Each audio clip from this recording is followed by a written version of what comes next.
Our guest this week is the Director of Alumni Relations at BYU. Athletic teams, as Blaine mentioned a moment ago, aren't the only ones getting ready for the Big 12. New markets mean new opportunities for BYU alumni all over the country. It's a pleasure to welcome Michael Johanson to the Wise Guys. Hey, thanks for hanging out with us. It's great to be here. Thank you. It's good to have you with us. DJ's going to hit that mic, and we're going to be set to go. We get this a little closer to you. This is There we go. This is not your typical day at the office, but this is a typical day in our office. It's a great office. We're glad to have you here. Thanks for having me here. Don't tell anybody because only people that come here know where it is. We always call it the undisclosed location. This is for safety concerns. For security. Yes. Yeah, we don't need a police situation. I think people figured out it's in Provo. Yeah, it has to be kind of, right? Yeah. Because we're right here at the But that's hub. all anybody knows at this point. And that's probably a good idea. Yeah. Michael, let's go back to September 14th, 2019. USC's taking on BYU at Lavelle Edwards Stadium. It's super hot. We're down there with our on-the-field booth dying. While the game's taking place on the field, the alumni are up in the stands handing out ice cream to the USC fans. Two of those fans were the parents of the Trojan quarterback, Kedon Slovis. So last November, when Slovis follows some advice from John Beck, former Cougar, but his quarterback coach, to consider BYU, and he's talking about it with his parents. What do they remember? They remember, as he said, his dad put it, the cleanest stadium ever, the nicest fans. They brought us ice cream. And then Kedon said he remembered how cool it was to play there, how nice everybody was, and the atmosphere. And so we're going to talk about ice cream for a few minutes. I think that's great. I could talk about ice cream all day long. So the alumni can take credit for half of this recruiting story by handing out ice cream to two guys, a mom and a dad, who have no intention of ever coming back to Provo. Right. And isn't it beautiful that no one needs to take credit for it, but we just do the right thing, right? And if the right thing involves ice cream, I think you win every time. When did you start passing out ice cream to the visiting fans? It was a couple years before that. We just tested something out. We felt like there were other institutions across the country, colleges, and universities that were doing things in a different way to welcome their guests to campus. And we thought, well, that's pretty neat. Why aren't we doing this? Of all places in the world, why isn't BYU known for its hospitality, its welcoming spirit? We happen to have a creamery. We happen to have a creamery, and we are high on sugar. We're a bit more dry than other campuses, and so that's what we can go to. And the thought was, let's just do some ice cream. And we tested it out for a couple of games, and it's just taken off. Dave and I, we've been fortunate. We've been in stadiums all over the country with BYU, with other games. Dave called the UNLV Tennessee game at Tennessee, and we've both been in stadiums everywhere. We've noted a few, like when we were at Notre Dame, we thought, man, these people are class all around. Nebraska. And the way we're treated. I think Nebraska may have been our favorite. And we've been at Wisconsin. We've been to a lot of places. I think Nebraska, if we quizzed each other and really were honest, we may say, you know what, Nebraska was the most hospitable fans in that phenomenal environment with all of that history. And we walked away from there going, man, we beat them, but what a great experience. And what a cool place Nebraska is. We tell everybody what a cool place and what a cool experience that was. How important is it for Alumni Relations for guests to leave BYU's campus and feel the way Dave and I felt when we left Nebraska's campus? I think it has a couple of great outcomes that we maybe didn't even anticipate when we started doing this on a larger scale and more consistent basis. And one of those is the way that the fans feel when they leave, absolutely. But one of the unintended consequences that I've seen is that how our own fans feel as they see that that's what we do. So obviously they would like you to give them some free ice cream, but they're on the wrong side of the aisle. They are on the wrong side. So what happens with that? Well, we say, this is for our guests, this is for our visitors, and then without fail, every single time, I'll get somebody who comes from our fan base. They'll come walk through our staging area and say, you know what, that is so cool. It makes me so proud to be a BYU fan. Yeah, it is cool because you don't have to do it. And that's most of the cool things in the world are things you didn't have to do that you did anyway. But now you're getting ready for the Big 12. So What's the forecast for ice cream in the Big 12? We got to get some more ice cream. But the good news is we've got a creamery right here on campus that produces some great ones. I'm not going to debate Aggie ice cream versus BYU Creamery ice cream. This is not the place for that. But we do some pretty good, we create some pretty good ice cream, and we like to share that and then just make people feel welcome when they come to our place. And here's a question I'm going to throw out, and it's for all, because I don't know the answer to this. I just thought of this, but being in the conference now, being in the Big 12, when you're independent, you kind of control how many visitor seats you're going to give up. There's no conference rules that dictate that. I imagine by contract, you say, hey, you know, such and such come play us, and it's a big name program. They may say, well, we need to have so many seats, and you can do that by contract. But does the Big 12 have a rule that says we have to give the visiting fans a certain number of seats in LaVell Edwards Stadium? There is a rule. I don't know what the number is, but I remember when Texas came, we did a home and home with them. Remember, I think they got 5,000 tickets. It was that big storm night. Right. Yeah, that we had to kill like 2 hours on television with no action on the field. And then when we went back the next year, we were there in Austin for that rematch, and it seemed like we had at least 5,000 seats, about 5,000 in a stadium with the seats 100,000. Didn't seem like that many, but in 65,000, 5,000 isn't a great number. But I think it's something like that. But there is a guarantee. There is. Yeah, because that is correct. And it seems like it will be more, obviously, than what we've had to do these last several years in independence. And remember when TCU came out and said they're not going to allow single ticket sales for their game against BYU because they don't want Cougar Nation to come take over, because they know we do, because we have before down there. But BYU did come out and say that we will have an allotment that starts with Cougar Club and whatever.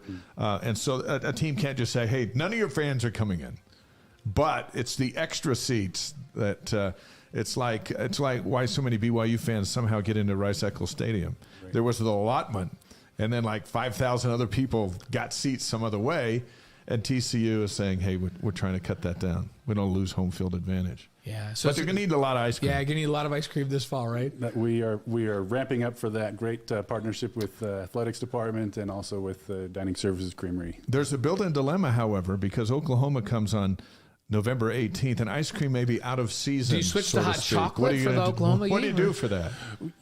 Audience interaction here. Let's poll the listeners what do you think out there? What are some good ideas? We're searching for the greatest idea that we can have for the late game. Hot chocolates would be a giant pain.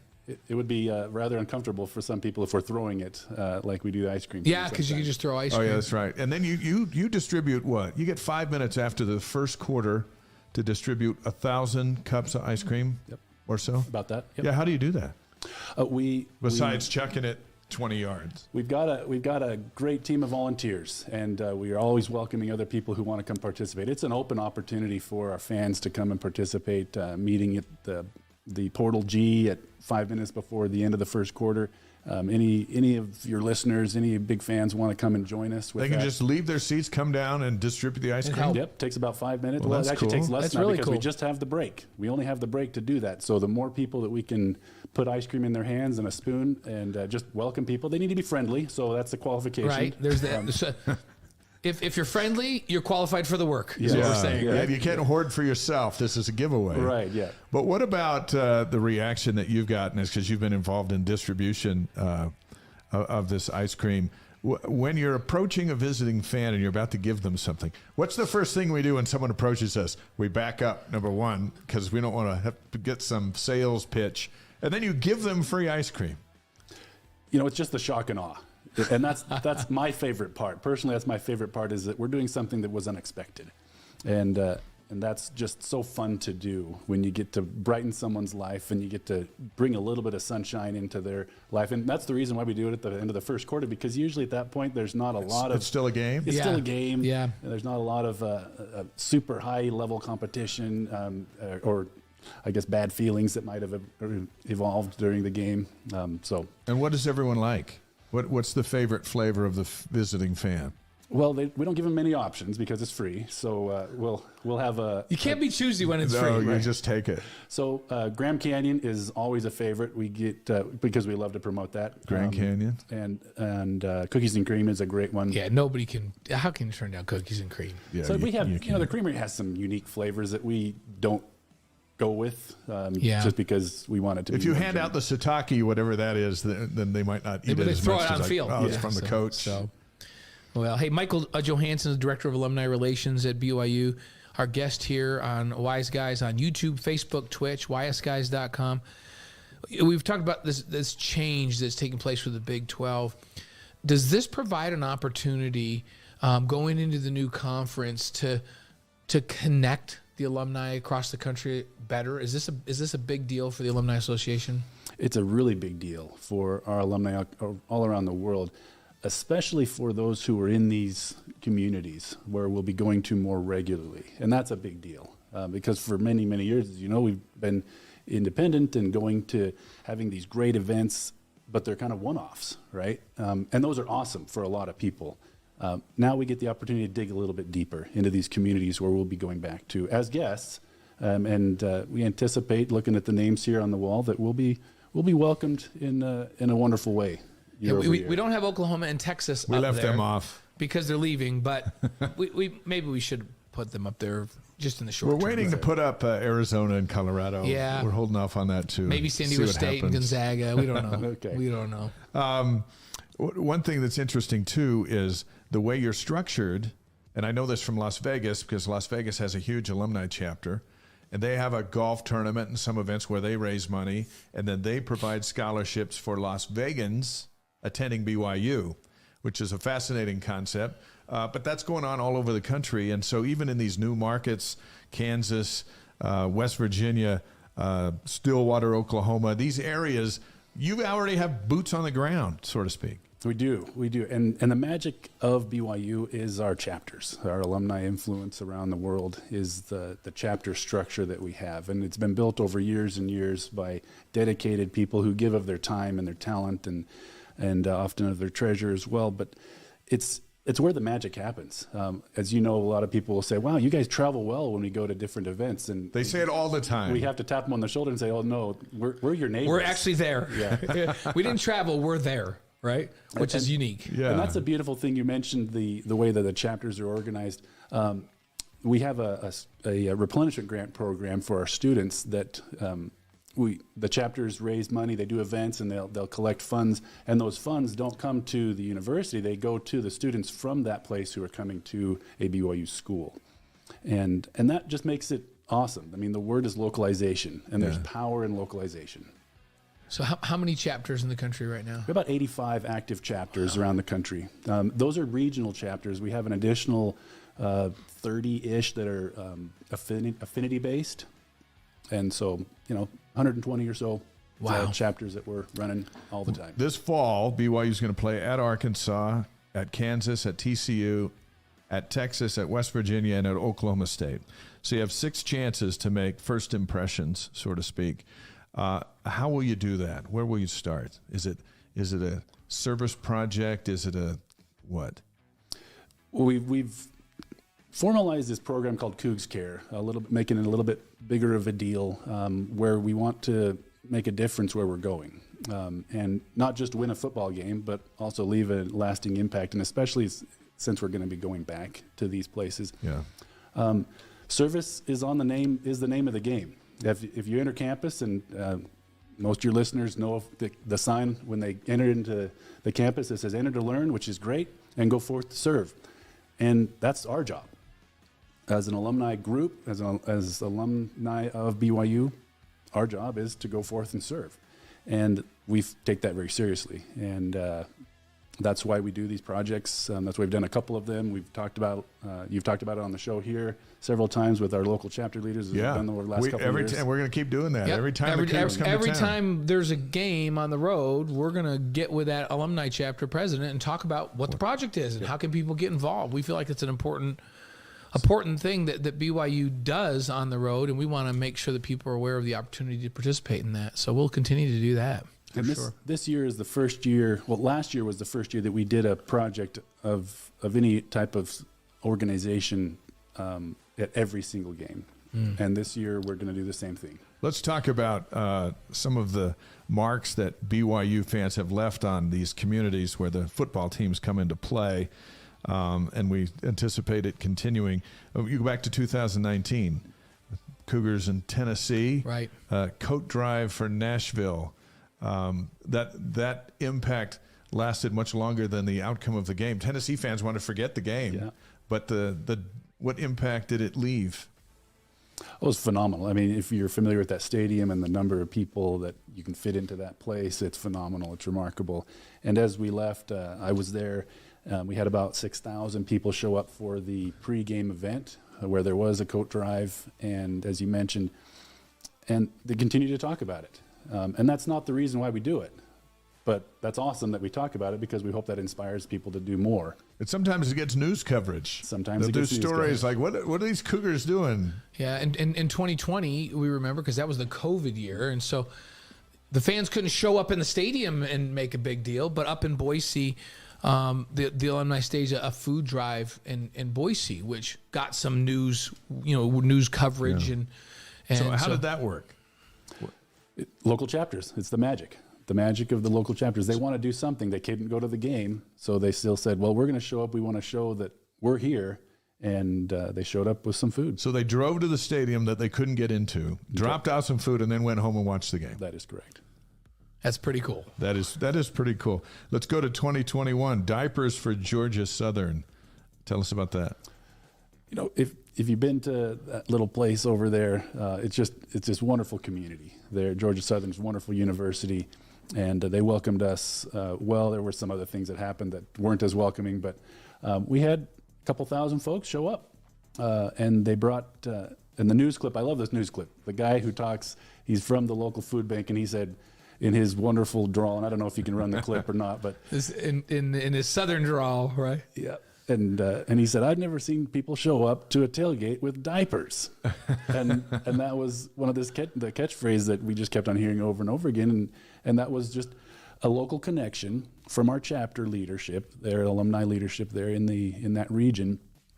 And they knew a need. They asked around, and they said, we'd like to make a difference here. And they said, well, this is what it would do. And we coordinated with the local church as well. And had some food, a big trailer drop there as well. And just those things that we can do when we get our people together and start asking questions of what, again, is the local need that we can address with the people who are there and the people who are coming around for this activity. And the team's never going to play there again, ever. But the impact of BYU coming to town will live on for a long time. For a long time. Yep. Yeah, that same year, so 2021, BYU played in the Independence Bowl against UAB. We'll try to forget the game. Yeah, there was rainy, a game. Rainy mess. Rainy, miserable. But Algier game. did set the record. Yeah, he did. That game. That was about all. But of course, the Independence Bowl's in Shreveport, Louisiana, and you guys had a project called Socks for Shreveport. Tell us about that. That was another just a great example of asking the local folks, the local fans, hey, what's going on? What are the hot points in your community? What are you trying to do? Because people, they leave BYU with a desire to serve because it's on the sign, it's built into our DNA. And so they're already serving. And so we just said, okay, what's going on? And I remember we had like 5 days to put this thing together because of how late the announcement was of where the game was going to be and when it was going to be. And it was Monday evening before the game, and we were on a call with some local church leaders there. Bishop was there, and I said, hey, what could we do? And he said, well, I'm working with this organization, and we're doing a sock drive, and we have a goal to meet their annual goal for socks because for the homeless shelter, foot health was a big deal. Yeah. And I said, well, what's your goal? And he said, well, it was going to be this. And I said, oh, we'll take care of that. And we put together pretty easily a campaign in 4 days and said, hey, bring a pair of socks to the tailgate activity right before the game. And we met their goal in 1 day. That's awesome. Wow. That is cool. And how was it received by the non-BYU fans? That game was pretty unique. We opened it up to UAB and the local community there. Yeah. And we had the best place for a tailgate location. We had a better location than they did. And so they ended up being in our space. It was covered, it was rainy and it was really not a great day, but we were covered. And so we had a lot of people coming in and they brought their socks too. That's great. Two teams working together. I like the literacy program that you guys have been involved in, and it sounds like this literacy program is going to carry over. Started at the BYU Liberty game in 2022, called Literacy and Liberty, and this is a program you're going to carry over to Kansas and West Virginia this season, right? What a cool program to help kids read, right? That's correct, and it's a partnership. In Liberty, we tested that out with organizing with the local literacy group with United Way, but also with Liberty University, the other institution. So our School of Education is very active. They just launched their Educator Society chapter within the Alumni Association. It's very active across the country, and they are expanding that through this partnership, and not only with the local efforts of literacy, but also with the universities who are teaching this in their classrooms. And so that's been a unique wrinkle with this literacy effort, and we're going to play this out through a couple of experiences this year. So what are you asking your reps and alumni in these areas where we're coming this fall as we sit in the middle of May? What did you say? Hey, start thinking. What are we going to do? What do you want to do? What's needed in the area? Morgantown, where the Cougars are coming in, and so whoever the rep is close to Morgantown, you say, hey, let's get some ideas going. Again, localization. What is going to make a difference for you? What are you already working on? I talk about slapping a 60 on it. There's a long story behind that, but incorporating into the things that are already happening. There's so many great things happening, and our local chapter leaders are amazing. They're incredible. They put so much effort into their service in their community, the service in the church, and building other families and building their own families. And so what we want them to be able to do is the things that they're already doing, but just more, bigger, better, and more, and show up. A little more muscle. We were thinking when Kansas is the Big 12 opener, right, in Lawrence, And so I'm curious, do you kind of have an idea already of what the Alumni Association is going to roll out there? We're working on all the details. I'm not prepared to announce all of the different pieces with each of the places, but enough to leave a punch. Yeah, there's something working. All of the areas, including Lawrence, Kansas, have got their ideas flowing. They're putting together their proposals, how many people they're going to need. We're always going to need more people. Yeah, more people showing up to help out and just to show that support, and then to see the support as well. That's the beautiful thing about these gatherings, is to be part of that family that we all are.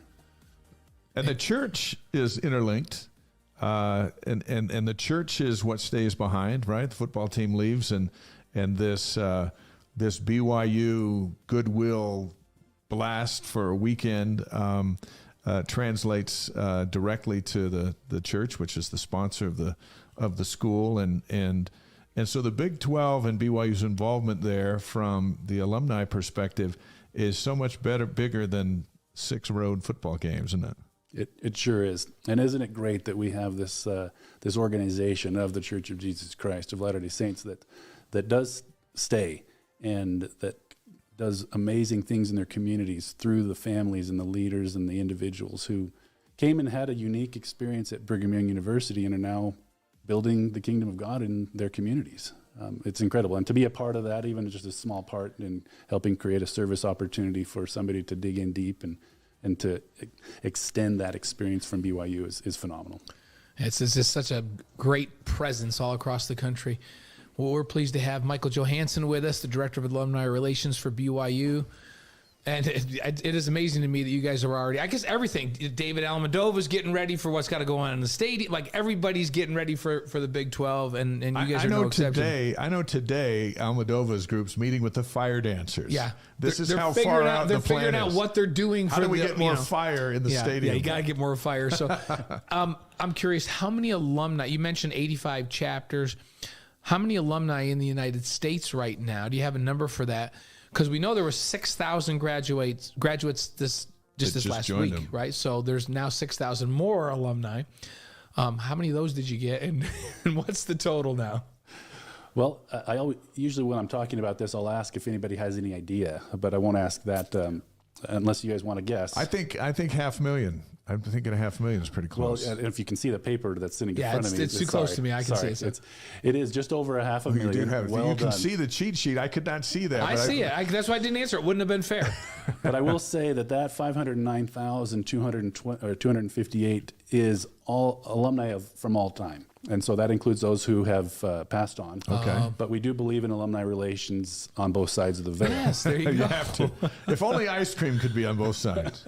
I know you've come today because we asked you prepared to reveal your top Yes. 5 Oh, that was a tough ask. most influential alumni in the world today. And if you have some honorable mentions, but like, I don't know that we can hold you to 5, but if you have 5, this is great. But Yeah, well, luckily, again, I heard sitting in the green room or the blue room that you excused yourselves from that. So that we did open we up a accused little- ourselves. It's not fair. Blaine and I are proud BYU alums, as we're right there with the 500,000 plus others. But there are people making a giant difference in different parts of the world that hail from BYU, and some are obvious, and some maybe not so obvious. So we thought, hey, why don't you give us your personal top 5? You're in charge of them all. Well, yeah, this is going to get me in trouble here, but We'll call it a soft 5. it's a soft 5. Yeah, that's probably fair. Ken Jennings is one of my favorites. Okay. There we go. Our Jeopardy champion. Why? and he's hosting that sometime now, right? He's now hosting this, and just a phenomenal individual. It's a great mind, good soul, has done some great things, and is just a good representative of the university. And Okay. I would not have thought Ken Jennings. I don't See, know people why. forget. You know what? I think Ken's gonna have to come on the show. I have to get Ken on the show. Yeah. Okay. All right. So Ken Jennings. and knowing this show, I came up with a couple of sports. So Yeah. we'll put Steve Young in there. Okay. Yeah, you Steve have is just to. a class act. Has done some phenomenal things. Is again great representative of the university. And it's not just because he's on ESPN or he won Super Bowls, but his foundation and the things that he's been involved with away from the game. And I would think that, and Blaine, you can agree with me or not, but I would think that Steve is probably the most out there available, right? guy that's everywhere. Super Bowls and this and again ESPN and all that they're doing, but he's just found a way to be everywhere and to be kind of cool about the whole thing. Super nice guy, and you never hear anyone say, "Well, I ran into Steve Young and he was blah blah blah." And no, I ran into Steve Young. He was awesome. That's usually what you hear. Yeah, Steve's going to be honored later this month by the BYU Management Society as Distinguished Utah Person of the Year. And you know, he lives. They have a house here, Steve and Barb, but they live most of the time in Palo Alto. But Steve's involved in so many businesses. He's funded multiple businesses here and startups and that. So they have a big banquet for him up at the That'd be great. up at the Little America later this month, and yeah, Brendan and I are going to go up and join him up there. But that's just the latest for Steve. So the BYU Management Society's honoring him, but that's, you know, we see him every week during football season on ESPN covering National Football League. He's a Hall of Famer. He's done so much good for BYU with his presence out there. So Ken Jennings and Steve Young. Yeah. All right, who's next? You know, I'm a big, and again, personal. You asked for personal, Right. Yeah. Charlene Wells Hawks, Okay. Miss That's- America. So Charlene, when we were back as youngins, she was the Relief Society president in Brenda's ward in the dorms. So that's the first time I met. Oh yeah. And then she just went by Charlie. So it was Charlie Wells. And then she had to be a little more formal. And then it was Charlene Wells when she was Miss BYU and Miss Utah and Miss America, and Charlene Hawks when she married Bob. But yeah, I remember as the Relief Society president and Helaman Halls. So we have a Super Bowl champion, a super smart guy, and Miss America. There you go. There's 3. All right, keep going. And we can be as brief as you guys need to be on this. And I know that you know, entering into politics is always a dangerous thing. But we have 26 alums who have served as senators. And, Wow. And I didn't realize we had that many. 26. Huh? pretty significant in the political arena for BYU. 2 right now, right? With Mike Lee and Mitt Romney from the state of Utah, BYU grads. So we'll just put those two both out there. Again, because they are current U.S. senators. At 26 senators, wow. So hey, we only have 2 in the state of Utah, and there's multiple universities here. It's not a coincidence that two are BYU grads. And Mike Lee's dad was president of BYU, Rex Lee, who was one of the great ones. And was Rex the bigger solicitor? BYU football Wasn't fan. Rex the Solicitor General of the United States too? I believe he was. Before. Yeah. No bigger football fan. And President Holland loves BYU, but I think even Rex Lee took it to the next level. But those two, were awesome. Okay, so number 1, or at least the finishing of the he's still five. got more. He's got more. Okay, keep going. No, just in case you needed more. Okay. No, I like it. I can like see what his you're list. doing. His last one's big time. We never think of this. Yeah. All right, keep going. Should I mention that one now? I have to mention Stephanie Meyer from Twilight. Sure, yeah. You know, I have 4 daughters, and this is, can't not mention that. I'm not a voracious reader of the Twilight series. I haven't seen them, but millions have. Yes. Millions have. You know what? I I've wouldn't have thought of that either. read the books and seen the shows, right? That's amazing. Okay. All right, keep going. TV. Philo Farnsworth. Philo T. Farnsworth. We wouldn't be. That's the last one on his list, and I can see who he's written down. I'm like, wow, we never even think about. You and I don't have a job without him. Yeah. How would the world communicate without a BYU grad in Philo T. Farnsworth? Yeah, that's amazing. He's impacted a lot of people's lives. That's a pretty good list. For sure. And there are a lot more. Yeah. There are a lot more. The Philo T. Farnsworth, Charlene Wells Hawks, Steve Young, Ken Jennings, Stephanie Myers. Yeah. Left the S off there from Twilight.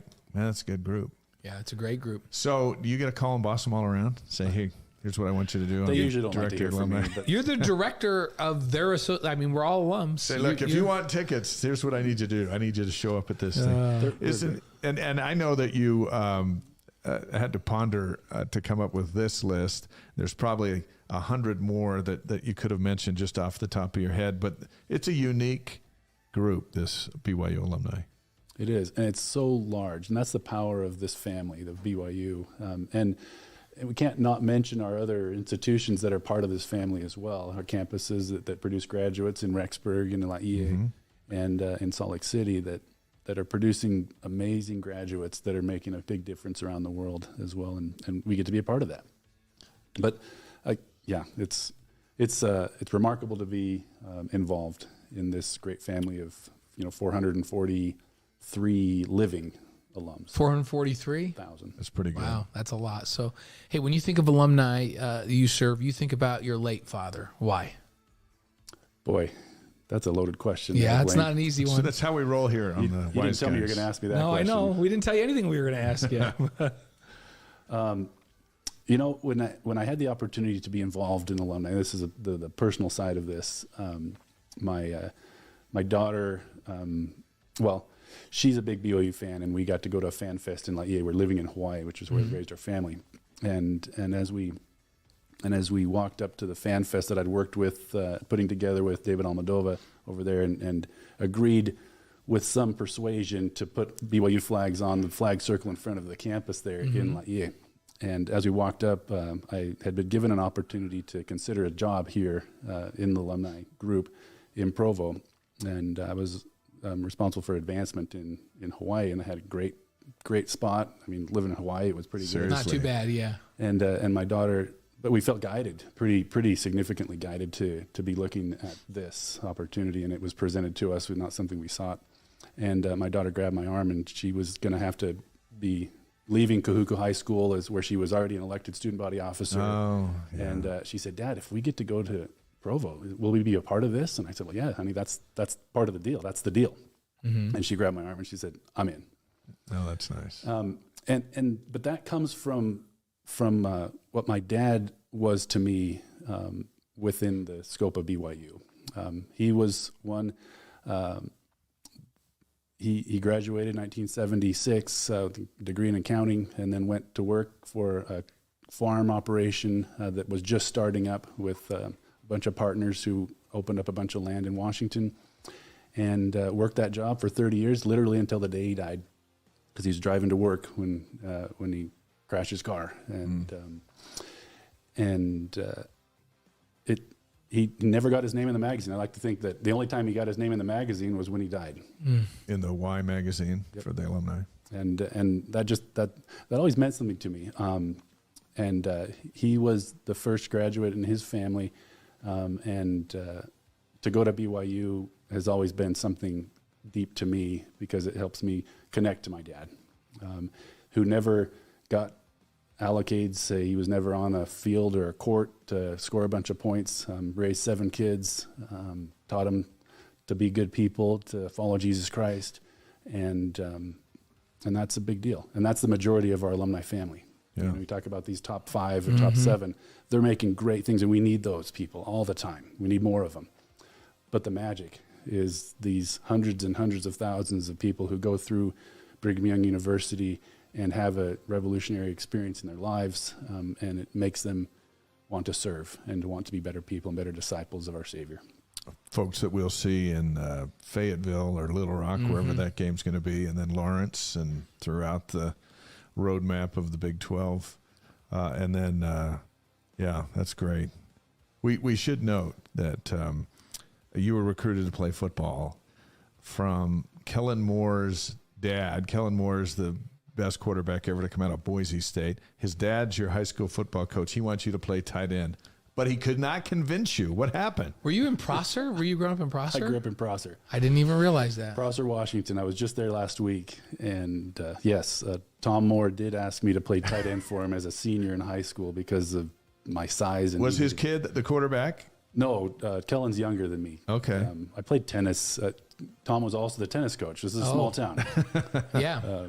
So what was it about football where you're like, yeah, I'm not going to do that. I'm playing tennis? I played basketball. And my mom said, okay, we're going to, we were plain simple folks. And my parents were investing in me to go to a Pepperdine basketball camp. And they said, okay, we'll send you to this. This is unheard of for a small farming kid to go to this prestigious basketball camp. And she said, we're going to spend a little bit of money to see if we can make something out of you because you gave up piano and we don't know what else you're going to be able to do in life. So maybe basketball is something there. And so I was going to Pepperdine basketball camp, and she said, you can either go to Pepperdine basketball camp and play basketball, or you can play football for Tom Moore. Because if you play football, you're going to get broken because you don't know what you're doing. Parents are real. It's good. The parents are real. Brutally honest, right? Somebody there. else will tell you, you'll be all American. So, your dad's like, nope, you won't. Well, yeah, go ahead. I'm just going to say that not having grown up in that, it probably was true. They were probably wise. So I played basketball. Lavelle always used to say, people would come to him and say, oh, my son hasn't played since he was little, but now he's in 9th grade or 10th grade. Is it too late? And Lavelle always used to say, no, I actually would prefer that they didn't even play until 8th or 9th grade. So I wish I would have known that. Yeah, he always would tell them, it's like, if they're an athlete and they've done other things and have the skills, they can learn the game, and they're probably less beat up if they haven't played since they're 8 years old. I remember him saying that and thinking, our kids are not going to play till they're older. And then at 8, they're like, Dad, I'm playing football, right? And I'm going, oh. You could have gone with the Ziggy Ansah approach. Yeah, Ziggy didn't even play till college. All this good information. I wish you could have interviewed me last week instead of Johnny for that That's catch. right. It's exactly right. You'd have been making that catch. Well, Kellen, I know Kellen pretty well. I know that you know Kellen. Kellen's father-in-law, Rob Wilson, played defensive back at BYU. So he's got a BYU connection. He always has had because he's married to a BYU alum's daughter who also attended BYU, and so Julie, and so he has ties to BYU. Kellen has ties to BYU that people don't even realize. Yeah. So we're going to get him on this show with your help. We're going to get him on this show. He's currently the coordinator for the Chargers, and he was with the Dallas Cowboys for a number of years. His top tight end at Boise State worked for me for a long time. So we would see Kellen all the time. And I used to broadcast those games. I was telling Dave, we'd talk to him. I'm like, wait, you're dating the Wilson girl? And he'd go, yeah. And I go, you grew up in Prosser. That's like a big time, Church of Jesus, LDS community. He's like, yeah. And I go, do you go to church with her? He goes, yeah. And I said, wait a minute. You go to the Mormon church? And he goes, yeah. And I go, well, when are you going to get baptized? He goes, someday. And then he did. And then he did. Yep. So Great story. Are you ready for 5 questions? Then we'll get you out of here. Let's do it. All right. This is a Wise Guys tradition. They require no prep. That's why we didn't tell you about it. yeah, and you just answer the first thing that comes to your head. Okay. You ready? Favorite sports movie? Remember the Titans. Titans. See, a good one. that's a very popular one. So, your favorite singer or band? You used to play the piano, so we know you're a musician now. Favorite singer or band? Boy, you've already talked about Journey, and I'll just say Journey. I don't know if they're my favorite, but I love Journey. They're great. I could there's no go with shame in Journey. that. Yeah, Those Journey's guys are awesome. big time. So Did you see them when they were here at the Marriott Center and on the Frontiers tour? I did not. Brian Adams was the warm-up band. You know, they used to have concerts at the Marriott Center, and that's gone away. But that's where I came to appreciate Journey. what year was that? 80? I want to say 84. Oh, was it 84? All I know is that Nancy Whittingham, mother of Utah coach Kyle Whittingham, we were lamenting that we didn't have any money. And it was a shame pre-NIL. It was a shame that Journey was in the Marriott Center and we couldn't get in. And she goes, let me show you guys how you do this. She said, get dressed up a little bit and let's go. She put us in the car. We drove down from Oak Hills and we drove in there. And she said, just get right behind me. Don't make eye contact with anybody and walk right in like you know what you're doing. We said, okay. So the person taking tickets was there. The concert was already going. We walked up. She walked up. Hello. She said, come on. And we all just walked right into the concert, found some seats above concourse, and watched the show. Great. So she taught me a very valuable lesson. If you don't make eye contact and act like you know what you're doing and dress up a little, you can pretty much walk into anything you want to. There's truth to that. So that's how we saw Journey. We all saw Journey for free because Nancy Whittingham showed us how to do it. Awesome. Love it. All right, so Journey, number 3. Yes, your favorite breakfast cereal. Oh, breakfast cereal. I have to say that it's Wheat Chex. And the story behind that was... There has to be a Chex. story. Let's hear it. That's like a farmer Prosser kind of a cereal. Well, that's probably why. I was just in Prosser, and I don't eat breakfast normally. I'm a intermittent faster, and so breakfast is not usually the thing, but I usually have breakfast later in the day. So I was visiting my mom this last week up in Washington, and I opened up the cereal drawer, and there was a box of Wheat Chex. And I thought, this is great. I'm having Wheat Chex. I don't get this at home very often because I don't eat breakfast. I'm going to have, the traditional legacy Wheat Chex breakfast. And I had it one morning. The next morning, I had it again. And I said, Mom, this is so great. And she's like, yeah, nobody likes it here. And then I looked at the box. It expired in 2019. Oh, my gosh. Like, Mom, I just did you a favor, and I may not survive. Why do I feel like Wheat Chex can't be good unless you put 6 tablespoons of sugar on it? Because it's the facts, and Rice Chex are right behind it. So you felt okay though? You ate Chex and were 3 years old. I'm 4 days out, so that tells okay. you everything you need to know about Chex cereal. Yeah. Right? It'll last a lifetime. Yeah, they never expire. That's a good thing about it. But we've almost done the show a full year. We've had a myriad of guests, and not one person has said Wheat Chex. Well, I might have to go back and try some Wheat Chex, but I'm pretty certain it's going to take a lot of processed sugar. I am not going to make that kind of commitment, but I admire you anyways. How's that? Okay, so your favorite BYU moment? Boy, favorite BYU moment. It will be, I got a couple, but I'll just do the one that first came to mind because that's what you asked. Right? Graduation.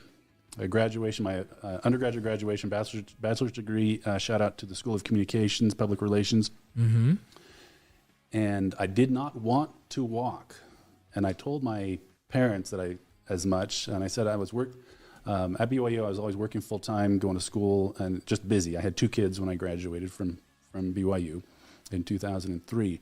And I didn't want to take the day off of work to go to this celebration that I didn't really necessarily care about. And my parents had told my dad was what we found out later was dealing with cancer.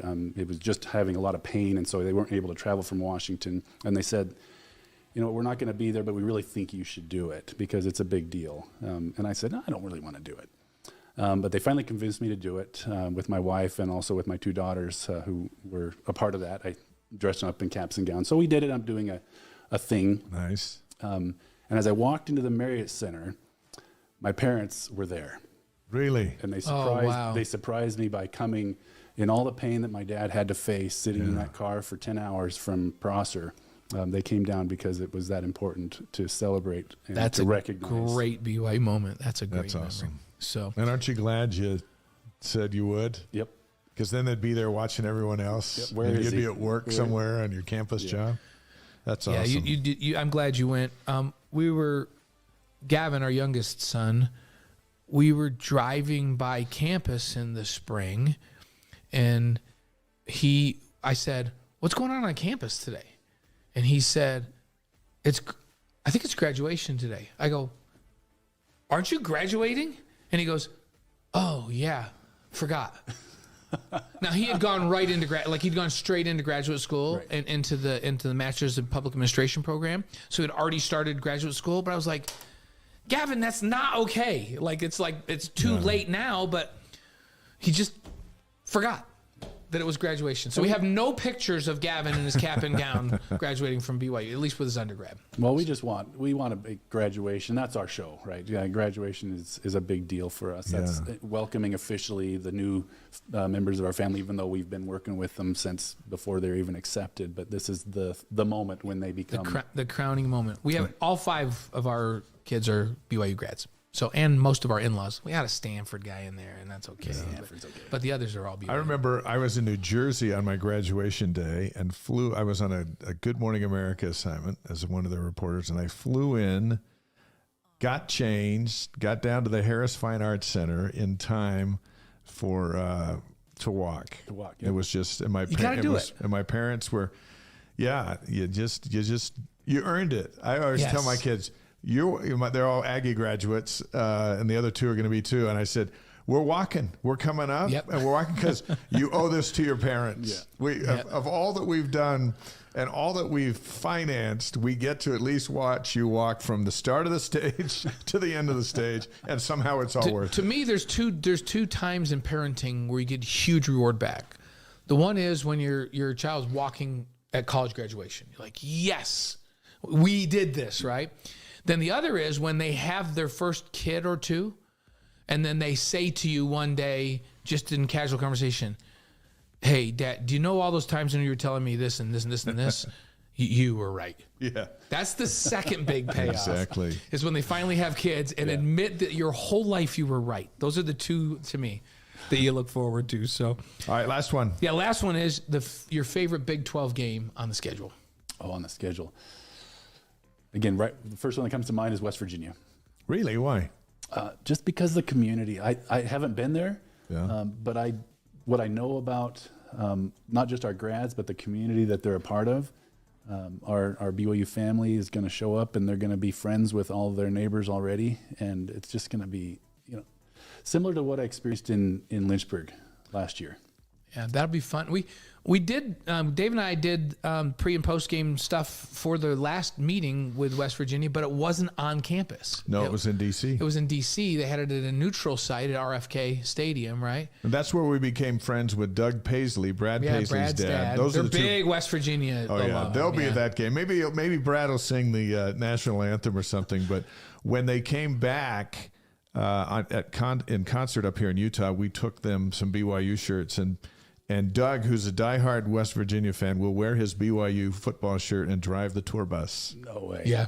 That's really cool. So we have 2 friends who went to West Virginia. Yep. And I don't know, we don't have our schedule down yet of what games we're going to take the show on the road for, but West Virginia would be a really fun one to be able to do. It's not easy to get to, from what I understand. Yeah. It's not an easy road trip, but we know that it'd be our really guys cool. will be there. They'll be there. Yeah. And then I don't know, we're not allowed in Texas in Texas Stadium anymore because the last time Dave and I were there, somebody got hurdled on the Longhorns team. They might let us in as long as Taysom's not with us. If you somebody and got Taysom hurdled, go walking in, that's and it's it. a nightmare. And they're like, these two guys are not allowed in there because we were right there when he hurdled the guy. We were covering that game. The 10-yard line was insane. And we're not allowed in that stadium any longer. The quiet of 100,000 Longhorn fans is something that you can hardly describe. But they were sitting there so quiet the whole game. Unbelievable. I think it was like 41-6 or something like that, final score. Yeah, it was a whooping. Last thing for you, where can folks who listen to this show get more information about what you do with the Alumni Association. Yeah. Well, if they're alums, then just watch your email. I'll just say, update your information and we'll feed it to you. Just make sure your information is updated. You can update that right at alumni.byu.edu. Okay. So if you make sure that your email address and phone number is updated, then we'll get information right to you. That would be the best way. And just keep an eye on byu.edu, the website. If you want to go to that alumni.byu.edu, we'll have the tailgate section there prominently highlighted throughout. And you got the a season. magazine. And there's a magazine that goes out to about 320,000 folks or so. But Nice. Yep. Make sure that your address is updated, your contact information is updated, so we can stay connected for good. Maybe someday we can get in that magazine. I hope so. Maybe someday. We know somebody, but we'll see. We'll see if. Well, and we hey, need to and do a lot more alumni, good. when we are on the road, and whether we're on the road or you're an alum and you're back here in town, make sure you stop by the set on our game day live set and say hi to us. We love to connect, especially when we're on the road. We love connecting with our alumni. And typically we do something the Friday night before a Saturday game when we're on the road that we get involved with, and we certainly love being part of that. The reason we started the show, as traveled for years, is folks would come up and want to talk to us before the game and stuff, and we didn't have time for that. And they're not talking to us because we're great. We're just connected to what they love, which is the football team. And we thought, well, why don't we just pick a night of the week, do a live stream, and open it up and let people ask us questions about what they love in regards to BYU sports. And then we started thinking, well, why don't we bring on guests like you and Danny Ainge and everyone at Marie Osmond and anyone else that's connected to BYU and has been able to come on the show in this first year. But the reason we started it is the love the alumni have to stay connected with the love they have for BYU sports. We're just the conduit, but that's kind of the brainchild of it, and it's been a lot of fun. Yeah. Well, thanks for doing it, and keep it up. This is a great love thing. it, and we've had so much fun with it. Thanks for coming. It's good to have you here. Thank you. We appreciate it. Keep doing the great things you're doing. We love it. Okay. Director of Alumni Relations, Michael Johanson on the Wise Guys.